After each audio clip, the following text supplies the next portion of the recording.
Hi, welcome to holisticinvestment.in. Edelweiss Business Cycle Fund NFOல நீங்கள் invest பண்ணிங்கன்னா long Ranil wealth create பண்ண இது ஹெல்ப் பண்ணுமா அண்ட் நீங்கள் நினச்ச மாதிரி ரிட்டர்ன்ஸ் இது லாங் ரனில் கொடுக்குமான்றது தான் நம்ம இந்த வீடியோவில் இப்போ டீட்டெயிலாக அனலைஸ் பண்ணி பார்க்க போகிறோம். ஸோ வாங்க வீடியோக்குள்ளே போகலாம். ஸோ எடல்வைஸ் பிஸ்னஸ் சைக்கிள் ஃபண்ட் NFOவை நம்ம அனலைஸ் பண்ணுறதுக்கு முன்னாடி இதோட பேசிக் டீட்டெயில்ஸ் என்ன, இது பேசிக்காக எப்படி ஒர்க் ஆகுதுன்ற ஒரு இன்ஃபர்மேஷனை ஃபஸ்ட் நம்ம தெரிஞ்சுப்போம். இது ஒரு NFOன்றதுனால இது 9th July 2024 ஓப்பன் ஆகி 23rd July வரைக்கும் 2024 வரைக்கும் ஓப்பனில் இருக்கும். ஸோ இதோட கீ ஃபீச்சர்ஸ் என்னன்னு பார்த்தீங்கன்னா, இது திமேட்டிக் ஈக்விட்டி ஸ்கீம் பிஸ்னஸ் சைக்கிள்ன்ற ஒரு கேட்டகரியில் உள்ள ஒரு NFO. இது ஒரு ஓப்பன் எண்டட் ஃபண்ட் டைப். இதோட பெஞ்ச்மார்க் நிஃப்டி 500 TRI. இல்லை நீங்கள் ஒரு மினிமம் 5,000 rupees இருந்துச்சுன்னா நீங்கள் இதில் இன்வெஸ்ட் பண்ண ஸ்டார்ட் பண்ணலாம். ப்ளஸ் இந்த NFOவோட ஃபண்ட் மேனேஜர்ஸ் யார் அப்படின்னு பார்த்தீங்கன்னா, mister Bharat Lahoti and mister Bhavesh Jain. இந்த எடல்வைஸ் பிஸ்னஸ் சைக்கிள் ஃபண்ட் NFOவோட எக்ஸிட் லோட் என்னென்னா, சப்போஸ் நீங்கள் இந்த ஃபண்ட்லேருந்து 90 daysக்குள்ளே வெளில வந்துட்டிங்கன்னா 1%ல் உங்களுக்கு ரெடீம் பண்ணி சொல்லுவாங்க. ஸோ இதோட கீ ஃபீச்சர்ஸ். இப்போ இந்த ஃபண்டோட கீ ஃபீச்சர்ஸ் பார்த்தாச்சு. இப்போ எடல்வைஸ் பிஸ்னஸ் சைக்கிள் ஃபண்ட் NFOட இன்வெஸ்ட்மெண்ட் ஃபிலாசபி என்ன ஆப்ஜெக்டிவ், இன்வெஸ்ட்மெண்ட் ஆப்ஜெக்டிவ் அப்படிங்கிறத பார்க்க போகிறோம். ஸோ இவங்களோட இன்வெஸ்ட்மெண்ட் ஃபிலாசபியை பிஸ்னஸ் சைக்கிளில் டிஃப்ரெண்ட் ஸ்டேஜஸில் எக்கனாமியில் இருக்கிற பிஸ்னஸஸில் இன்வெஸ்ட் பண்ணி இன்வெஸ்டர்ஸ்க்கு லாங் டேர்மில் கேபிட்டல் அப்ரிஷியேஷனை ஜென்ரேட் பண்ணி கொடுக்குறது தான் இவங்களோட ஆப்ஜெக்டிவ். ஸோ இது எப்படின்னா, வேரியஸ் செக்டார்ஸ் அண்ட் ஸ்டாக்ஸில் இருக்கிற வேறு டிஃப்ரெண்ட் ஸ்டேஜஸ் பிஸ்னஸ் சைக்கிளில் இருக்கிற பிஸ்னஸஸில் இன்வெஸ்ட் பண்ணி லாங் டேர்மில் கேபிட்டல் அப்ரிஷியேட் பண்ணி தரது தான் இவங்களோட இன்வெஸ்ட்மெண்ட் ஆப்ஜெக்டிவ். ஸோ இப்போ இந்த NFOவில் நம்ம இன்வெஸ்ட் பண்ணால் என்ன மாதிரியான ப்ரோஸ் நம்மளுக்கு இருக்குது, என்ன மாதிரியான அட்வான்டேஜஸ் இருக்குது அப்படிங்கிறத இப்போ நம்ம பார்க்கலாம். ஸோ ஃபர்ஸ்ட் இதோட அட்வான்டேஜ் என்ன அப்படின்னு பார்த்தீங்கன்னா, இந்த NFO டாப் பர்ஃபார்மிங் கம்பெனிஸ் இருக்கும் இல்லையா, already different business cycle, different stages of business cycle undergo பண்ணிவிட்டு இந்த எக்கனாமியில் இது எந்த செக்டராக இருக்கலாம், எந்த ஸ்டாக்காக இருக்கலாம், அந்த மாதிரி டாப் பர்ஃபார்மிங் கம்பெனிஸில் இந்த ஃபண்ட் இன்வெஸ்ட் பண்ணி ஆல்ரெடி டைவர்சிஃபையாக இருக்குது. இன்னொன்று, நீங்கள் ஒரு இன்வெஸ்டார், உங்களுக்கு இந்த மாதிரி அலோகேஷன் நீங்கள் கொடுக்க விரும்புகிறீங்க, லைக் இந்த மாதிரி எக்கனாமிலேயே வேறு ஸ்டேஜஸில் இருக்க பிஸ்னஸ் சைக்கிளில் இருக்க கம்பெனிஸில் இன்வெஸ்ட் பண்ணி அதுக்குள்ளே நீங்கள் அலோகேஷன் கொடுக்க விரும்புகிறீங்கன்னா உங்களுக்கு இது சூட்டபுளாக இருக்க சான்சஸ் இருக்குது. ப்ளஸ் இந்த new trends and emerging sectors நல்லா பெர்ஃபார்ம் பண்ணுது, லாங் ரனில் நல்லா உங்களுக்கு பொட்டன்ஷியலாக நல்லா டெலிவர் பண்ணுது ரிட்டர்ன்ஸ் அப்படின்னா உங்களோட இன்வெஸ்ட்மெண்ட் போர்ட்ஃபோலியோவுக்கு ஓவரால் ரிட்டர்ன்ஸை கண்டிப்பாக இது பூஸ்ட் பண்ணி கொடுக்கும். ஏன்னா இதில் என்ன கான்செப்ட் யூஸ் பண்ணுறாங்கன்னா, high risk and high return concept. So நம்ம ஹை ரிஸ்க் எடுக்கும்போது ஹை ரிட்டர்ன் கிடைக்கிற மாதிரி ஒரு கான்செப்ட் யூஸ் பண்ணுறாங்க. ப்ளஸ் ஹை ரிஸ்க் அப்படின்னு வந்தாலே நீங்கள் கொஞ்சம் லாங் டேர்மில் இன்வெஸ்ட் பண்ணால் தான் உங்களுக்கு அந்த நீங்கள் நினச்ச மாதிரி ரிட்டர்ன்ஸ் பொட்டன்ஷியலி எடுக்க முடியும்.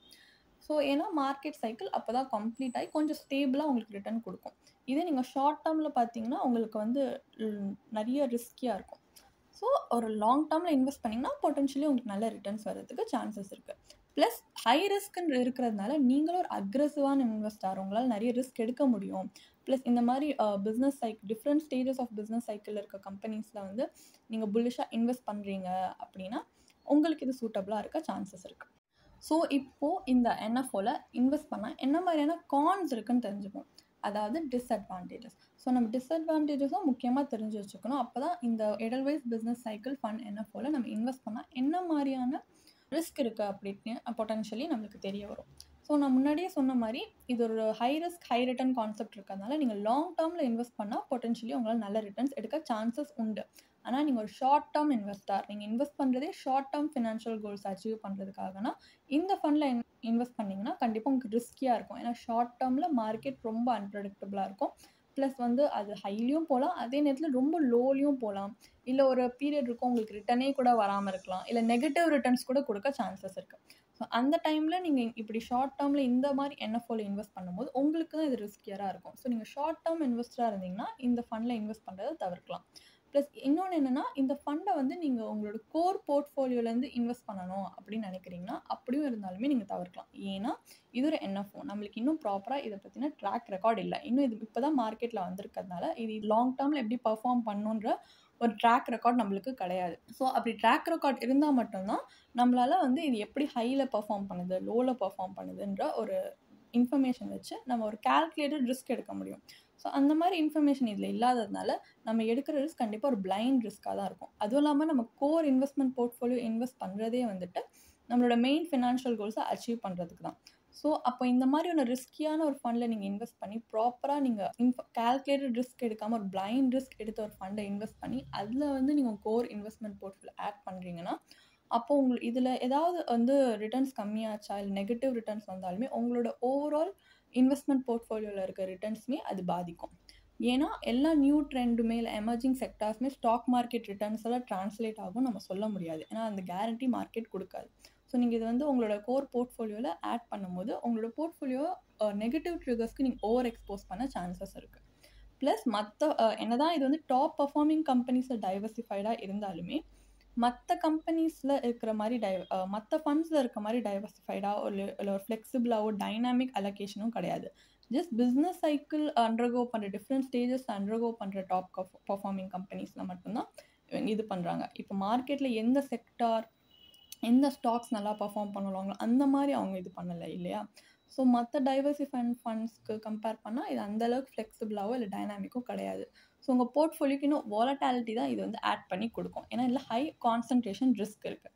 ஸோ சப்போஸ் இந்த நியூ ட்ரெண்ட் இல்லை எமர்ஜிங் செக்டர் அண்டர் பர்ஃபார்ம் பண்ணிடுச்சு அப்படின்னா கண்டிப்பாக நான் சொன்ன மாதிரி உங்களோட இன்வெஸ்ட்மெண்ட் போர்ட்ஃபோலியோவில் ஓவரால் ரிட்டர்ன்ஸாக பாதிக்கும்.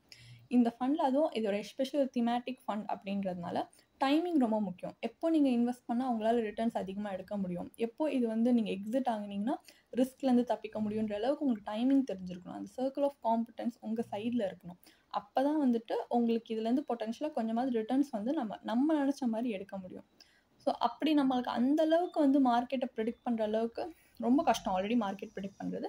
ப்ளஸ் அந்தளவுக்கு நாலேஜும் இல்லாத போது இது ரொம்ப ரிஸ்கியான ஃபண்ட் தான். ஸோ ஃபைனலாக இந்த எடல்வைஸ் பிஸ்னஸ் சைக்கிள் ஃபண்ட் என்ன போல் இன்வெஸ்ட் பண்ணலாமா இல்லையா, அப்படி என்ன ஃபைனல் டேக் அவே இந்த அனலைசிஸ்லேருந்து அப்படின்னு பார்த்தீங்கன்னா, நீங்கள் ஒரு பிகினர் இன்வெஸ்டர் இப்போ தான் ஃபஸ்ட் டைம் இன்வெஸ்ட் பண்ண போகிறீங்க, ப்ளஸ் நீங்கள் ஒரு கன்சர்வேட்டிவ் இன்வெஸ்டர் உங்களால் அவ்வளோ ரிஸ்க் எடுக்க முடியாதுன்னா இந்த ஃபண்டில் இன்வெஸ்ட் பண்ணுறதை நீங்கள் தவிர்க்கலாம். அப்படியும் உங்களுக்கு ஒரு பிஸ்னஸ் சைக்கிளில் இருக்கிற ஒரு திமேட்டிக் ஃபண்டில் இன்வெஸ்ட் பண்ணணும்னு ஆசையாக இருந்துச்சுன்னா ஆல்ரெடி மார்க்கெட்டில் existing business cycle thematic funds இருக்குது. ட்ராக் ரெக்கார்டோட ஒரு 7 to 10 இயர்ஸ் இருக்கிற ட்ராக் ரெக்கார்டு இருக்கிற ஃபண்டை நீங்கள் சூஸ் பண்ணி அதில் அனலைஸ் பண்ணி ரிஸ்க் நீங்கள் ஒரு கால்குலேட்டட் ரிஸ்க் எடுத்தீங்கன்னா சப்போஸ் நீங்கள் அப்படி இன்வெஸ்ட் பண்ணி பார்க்கலாம். பட் இந்த எடல்வைஸ் பிஸ்னஸ் சைக்கிள் ஃபண்ட் என்னப்போ இப்போ தான் நம்ம பர்ஃபார்ம் எப்படி பண்ண போகுதுன்னே பார்க்க போகிறோம். ஸோ இதில் இன்வெஸ்ட் பண்ணி நீங்கள் பிளைண்ட் ரிஸ்க் உங்கள் ஹார்ட் ஏர்ன் மணியோட பண்ண தேவையில்லை. ஸோ அந்த மாதிரி இருக்கும்போது நீங்கள் இந்த ஃபண்ட்லேருந்து இன்வெஸ்ட் பண்ணுறதை தவிர்க்கலாம். ப்ளஸ் நீங்கள் உங்கள் கோர் இன்வெஸ்ட்மெண்ட் போர்ட்ஃபோலியோலேருந்து இன்வெஸ்ட் பண்ண பார்க்குறீங்கன்னா அப்போவும் இது உங்களுக்கு சூட்டபிளாக இருக்காது. ஏன்னா நான் நிறைய ரிஸ்க் சொல்லியிருக்கேன். ஸோ உங்களுக்கு அந்தளவுக்கு ரிஸ்க் எடுத்தீங்கன்னா உங்களோட ஓவரால் இன்வெஸ்ட்மெண்ட் போர்ட்ஃபோலியோவில் இருக்க ரிட்டர்ன்ஸ் பாதிக்கும். பட் ஸோ உங்களுக்கு இன்வெஸ்ட் பண்ணி ஆகணும்னு ஆசையாக இருக்குன்னா கண்டிப்பாக உங்ககிட்ட எக்ஸஸ் மணி இருக்குது, இப்போ ஒரு ஸ்பேர் மணி இருக்குது, நீங்கள் சும்மா இந்த எடல்வைஸ் பிஸ்னஸ் சைக்கிள் ஃபண்ட் என்ன போல் இன்வெஸ்ட் பண்ணி ஒரு எக்ஸ்பெரிமெண்டல் பேசிஸில் இன்வெஸ்ட் பண்ணி எப்படி இது பெர்ஃபார்ம் பண்ணுதுன்னு பார்க்கணுன்னு ஆசையாக இருந்துச்சுன்னா நீங்கள் அப்படி இன்வெஸ்ட் பண்ணி வேணால் இதில் ட்ரை பண்ணி பார்க்கலாம். பட் உங்களோட மெயின் இன்வெஸ்ட்மெண்ட் போர்ட்ஃபோலியோவில் இன்வெஸ்ட் பண்ணாதீங்க. ஜஸ்ட் சேட்டலைட் போர்ட்ஃபோலியோ இந்த மாதிரி வந்து எக்ஸ்பெரிமெண்டல் பேசிஸில் வேணால் இன்வெஸ்ட் பண்ணி பாருங்கள். இன்னொன்று உங்களுக்கு இந்த ஃபண்ட்லேருந்து எப்போ என்ட்ரு ஆகணும் எக்ஸிட் ஆகணும்னு தெரியாது அப்படின்னாலுமே இது ரொம்ப ரிஸ்கியான ஒரு விஷயம் தான். ஸோ அதுவும் உங்களுக்கு சூட்டபிளாக இருக்காது. ஸோ நீங்கள் தவிர்க்கலாம். அப்படி உங்களுக்கு எப்போ தெரிஞ்சுக்கணுன்னா நீங்கள் ப்ராபப்ளி ஒரு சர்டிஃபைட் ஃபினான்ஷியல் பிளானர் மாதிரி ஒரு ப்ரொஃபஷனலை வந்து இன்வால்வ் பண்ணி நீங்கள் வந்து சஜஷன் கேட்டு இது உங்களுக்கு செட் ஆகுமான்னு மேபி பார்த்து நீங்கள் இன்வெஸ்ட் பண்ணலாம். ஏன் ஒரு சர்டிஃபைட் ஃபினான்ஷியல் பிளானரோட கன்சல்டேஷன் சொல்கிறேன்னா அவங்க நிறைய ஃபேக்டர்ஸை கன்சிடர் பண்ணுவாங்க. லைக் உங்களோட இன்வெஸ்ட்மெண்ட் ஆப்ஜெக்டிவும் இந்த ஃபண்டோட இன்வெஸ்ட்மெண்ட் ஆப்ஜெக்டிவும் அலைன் ஆகுதா, ப்ளஸ் உங்களுக்கு இருக்கிற உங்களோட ரிஸ்க் ப்ரொஃபைல் நீங்கள் இவ்வளோ தான் ரிஸ்க் எடுப்பீங்க ப்ளஸ் இந்த ஃபண்டோட ரிஸ்க் ப்ரொஃபைலும் மேட்ச் ஆகுதான்னு பார்ப்பாங்க. இன்னொன்று ஓவர்லேப் ரேஷியோ, உங்களோட இன்வெஸ்ட்மெண்ட் போர்ட்ஃபோலியோவில் இருக்க ரேஷியோவும் இதோட இன்வெஸ்ட்மெண்ட் போர்ட்ஃபோலியோ ரேஷியோவும் ஓவர்லேப் அதிகமாக இருந்துச்சுன்னா அவங்க சஜஸ்ட் பண்ண மாட்டாங்க. கம்மியாக இருந்தால் ப்ராபப்ளி பண்ணலாம் அப்படின்னு சஜஸ்ட் பண்ணுவாங்க. ப்ளஸ் எவ்வளோ அலோகேஷன் இந்த ஃபண்டுக்கு கொடுத்தீங்கன்னா உங்களோட ஃபினான்ஷியல் கோல்ஸை அச்சீவ் பண்ணுறதுக்கு லாங் ரனில் ஹெல்ப் ஆகுன்ற மாதிரி நிறைய ஃபேக்டர்ஸ் கன்சிடர் பண்ணி தான் அவங்க வந்து அவங்களுக்கு வந்து சஜஸ்ட் பண்ணுவாங்க. ஸோ ஒரு ப்ரொஃபஷனல் இன்வால்வ் பண்ணும்போது உங்கள் இன்வெஸ்ட்மெண்ட் ஜேர்னி இல்லை நீங்கள் எடுக்கிற எல்லா டிசிஷனுமே ஸ்மூத்தாக ஹேசல் ஃப்ரீயாக தான் இருக்கும். ஸோ நீங்கள் ப்ரொஃபஷனலை கன்சிடர் பண்ணி கூட இதில் இன்வெஸ்ட் பண்ணலாமா இல்லையான்றதை நீங்கள் பார்க்கலாம். உங்களுக்கு இதே மாதிரி ப்ரொஃபஷனல் கைடன்ஸ் தேவைப்படுது இல்லை ஒரு ஃபினான்ஷியல் இல்லை இன்வெஸ்ட்மெண்ட் டிசிஷன் எடுக்கிறதுக்கு ஒரு ப்ரொஃபஷனல் ஃபினான்ஷியல் பிளானர் ஹெல்ப் பண்ணாங்கன்னா நல்லாயிருக்கும்னு யோசிச்சிங்கன்னா எங்களோட ப்ரொஃபஷனல் ஃபினான்ஷியல் பிளானரோட ஒரு 1-on-1 காம்ப்ளிமெண்ட்ரி கன்சல்டேஷனை நீங்கள் புக் பண்ணியிருக்கலாம். அதுக்கான லிங்க் நாங்கள் டிஸ்கிரிப்ஷனில் கொடுத்துருக்கோம். ப்ளஸ் நாங்கள் ரெகுலராக ஃப்ரீயாகவே லைவ் வெபினார்ஸ் கண்டக்ட் பண்ணுறோம். இந்த வெபினார்ஸில் நீங்கள் வந்து இன்வெஸ்ட்மெண்ட் இல்லை ஃபினான்ஷியல் இன்சைட்ஸை இந்த ஃபினான்ஸ் இண்டஸ்ட்ரியோட லீடிங் எக்ஸ்பர்ட்ஸ் மூலியமாகவே டேரெக்டாக கற்றுக்கலாம். ஸோ அதுக்கான ரிஜிஸ்ட்ரேஷன் லிங்க்கும் நாங்கள் டிஸ்கிரிப்ஷனில் கொடுத்துருக்கோம். உங்களுக்கு இந்த வீடியோ பிடிச்சிருந்துச்சுன்னா கண்டிப்பாக லைக் பண்ணுங்கள், சப்ஸ்கிரைப் பண்ணுங்கள். ஸோ நாங்கள் இன்னும் நிறைய ஃபினான்ஷியலி பெனிஃபிஷியல் கண்டென்ட்டோட உங்களை திரும்பி நெக்ஸ்ட் வீடியோவில் சந்திக்கிறோம். ஸோ இந்த வீடியோ பார்த்ததற்கு மிக்க நன்றி.